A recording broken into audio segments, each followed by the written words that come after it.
Hello my sweet viewers, আজ আমি আপনাদের সাথে শেয়ার করব সুন্দর একটি চাউমিন রেসিপি যেটা বানিয়েছিল আমার সুইট দিদি। ফার্স্টে ডিমটা ভাজি করে নিয়েছিল, তারপর এর মধ্যে একে একে সব সবজিগুলো একটু হালকা আঁচে ফ্রাই করে নিয়েছিল।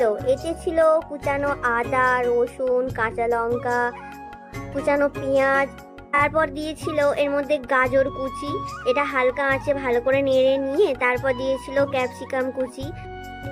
এরপর সব সবজিগুলো ভালো করে একটু নেড়ে চেড়ে নরম করে নিয়ে এর মধ্যে দিতে হবে স্বাদ মতো নুন, হলুদ।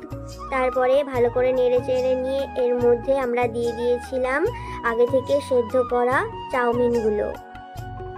তারপর এর মধ্যে দেওয়া হয়েছিল সয়া সস, একটু ভিনিগার স্বাদ মতো। তোমরা চাইলে অন্য কিছু অ্যাড করতে পারো। তারপর আমরা দিয়েছিলাম চাউ মিক্স মশলা।